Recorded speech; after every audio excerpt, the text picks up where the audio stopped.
MARPOL Convention Overview.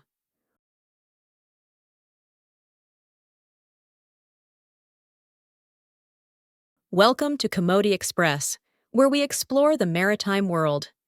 Today, we'll look into one of the most significant international treaties governing maritime pollution, the MARPOL Convention. Whether you're a seasoned mariner or just starting to learn about maritime regulations, this video will provide a comprehensive introduction to the MARPOL Convention. The International Convention for the Prevention of Pollution from Ships, MARPOL, serves as the primary global framework aimed at preventing marine pollution caused by ships, whether from regular operations, accidental incidents, or deliberate discharge of substances, such as pollutants or waste, into the environment. Initially adopted by the International Maritime Organization, IMO, on November 2, 1973, the 1973 MARPOL Convention initially has 5 annexes. Annexes 1 and 2 entered into force in 1983, and Annexes 3, 4, and 5 being optional. The MARPOL Convention was supplemented by the 1978 Protocol, which was introduced in response to a series of tanker accidents between 1976 and 1977. Since the original convention had not yet come into effect, the 1978 Protocol absorbed the parent convention, and the combined instrument entered into force on October 2, 1983. In 1997, another protocol was adopted, introducing Annex 6, which took effect on May 19, 2005.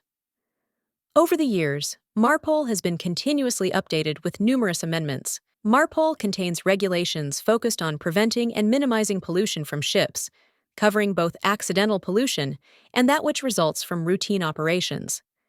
Currently, the convention includes 6 technical annexes, each addressing different types of pollution. These annexes have evolved over time to accommodate changes in shipping practices, new environmental challenges, and advancements in technology. Many annexes also designate special areas where stricter controls on operational discharges apply.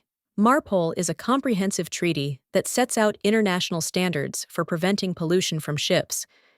It covers a wide range of pollutants, including oil, harmful substances, garbage, sewage, and air pollution. By regulating these emissions, MARPOL aims to safeguard marine ecosystems and protect human health. Here are the annexes. Annex 1, Regulations for the Prevention of Pollution by Oil, entered into force on October 2, 1983. This annex is one of the most recognized parts of MARPOL. It focuses on the prevention of oil pollution, both operational and accidental, and includes guidelines on oil discharges and the use of oil discharge monitoring systems. In 1992, new requirements were introduced for double hulls on oil tankers, with phased implementation for existing tankers to fit double hulls, which was subsequently revised in 2001 and 2003.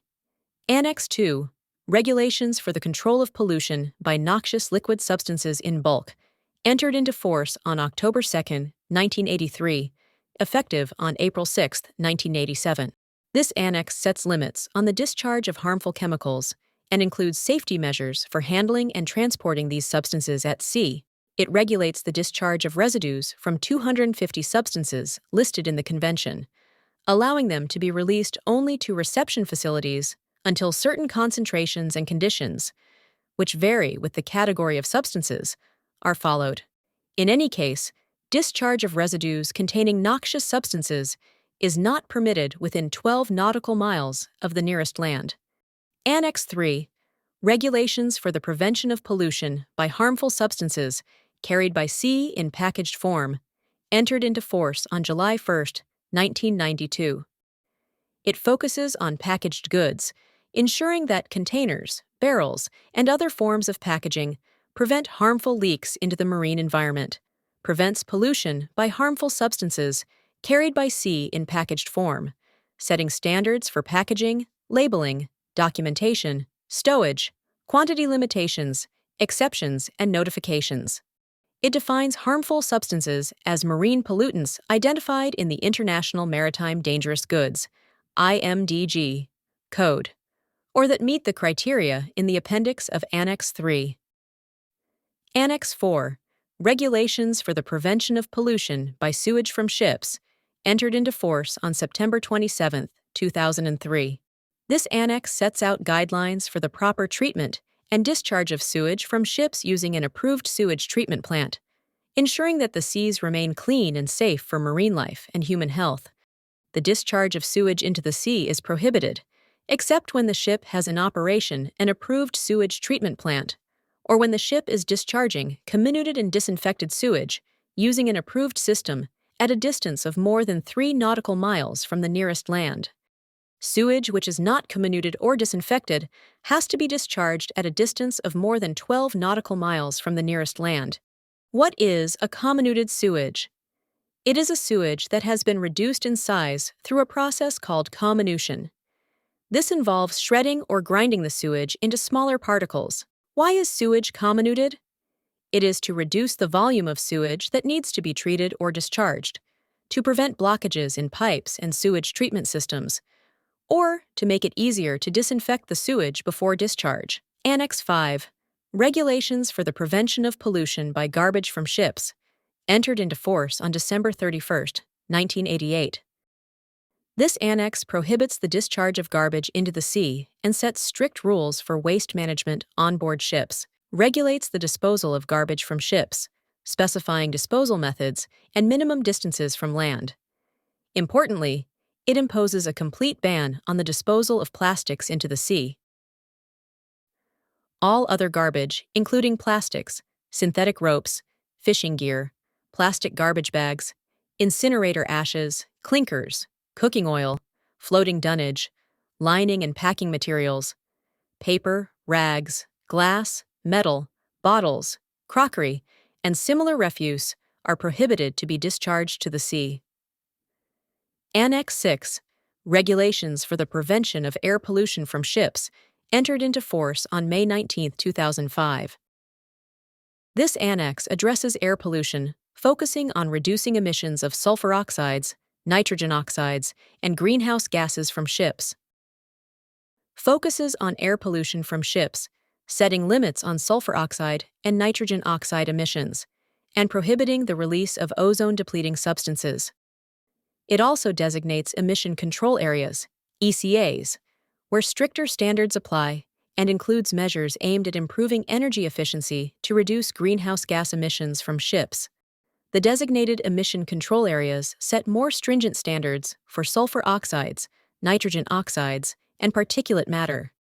A chapter adopted in 2011 covers mandatory technical and operational energy efficiency measures aimed at reducing greenhouse gas emissions from ships. What are sulfur oxides? Sulfur oxides are a group of chemical compounds composed of sulfur and oxygen. The two most prevalent forms of sulfur oxides are sulfur dioxide, a colorless gas with a sharp, pungent odor. It is primarily produced by the combustion of fossil fuels containing sulfur, such as coal, oil, and diesel. Sulfur trioxide, a colorless substance that can exist as a liquid or a solid. It is formed when sulfur dioxide reacts with oxygen in the atmosphere, often under certain industrial conditions or in the presence of a catalyst. Why are sulfur oxides harmful? Acid rain. When sulfur oxides are released into the atmosphere, they can react with water vapor to form sulfuric acid, which contributes to acid rain. Acid rain can lead to the deterioration of buildings, harm aquatic ecosystems in lakes and rivers, and damage forests by affecting soil quality. Respiratory problems. Exposure to sulfur oxides, particularly sulfur dioxide, can irritate the respiratory system, leading to health issues such as coughing, throat irritation, wheezing, and aggravated asthma or bronchitis. It can also reduce lung function, especially in sensitive groups like children and the elderly. Climate impacts. Sulfur oxides contribute indirectly to climate change through the formation of sulfate aerosols. While these aerosols can temporarily cool the Earth's atmosphere by reflecting sunlight away, they also contribute to air quality issues.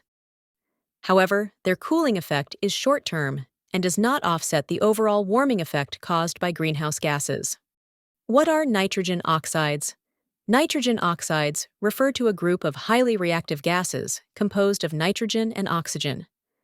The most common nitrogen oxides are nitric oxide, a colorless gas that forms when nitrogen and oxygen combine at high temperatures, typically during combustion processes in engines or industrial activities.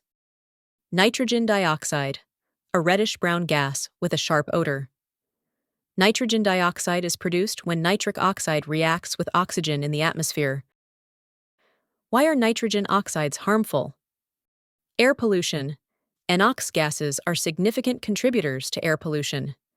They react with volatile organic compounds, VOCs, and sunlight to form ground-level ozone, a major component of smog.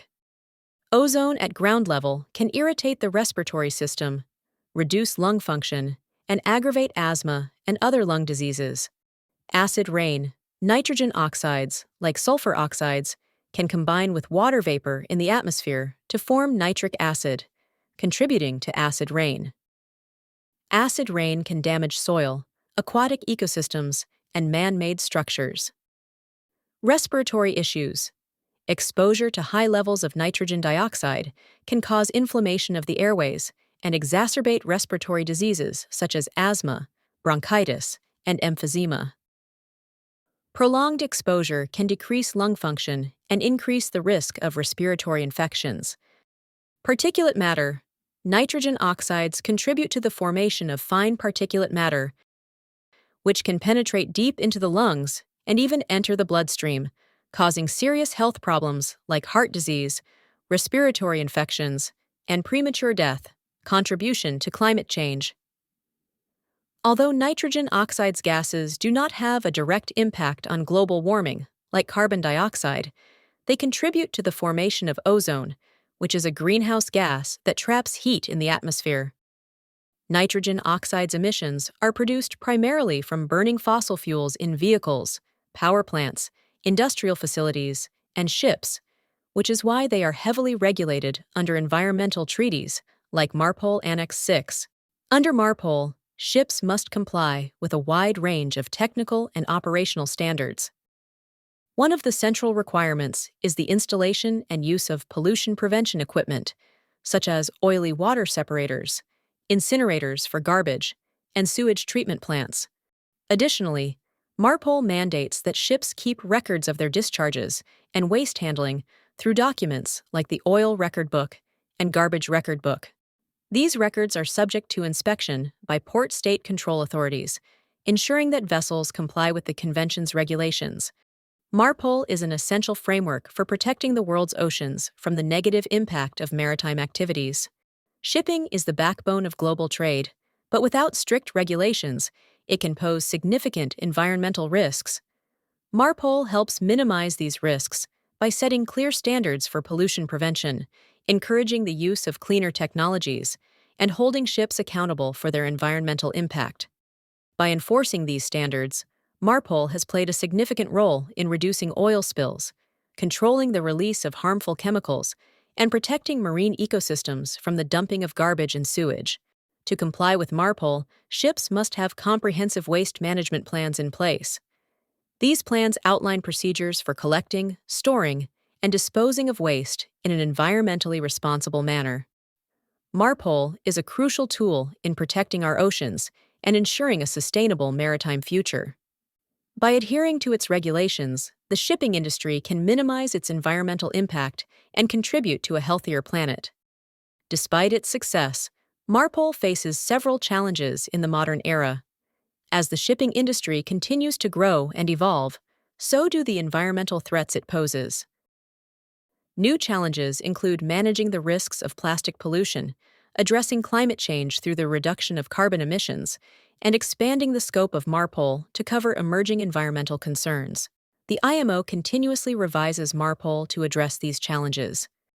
For instance, recent amendments have focused on reducing greenhouse gas emissions from ships by setting stricter limits and encouraging the use of alternative fuels like LNG and biofuels.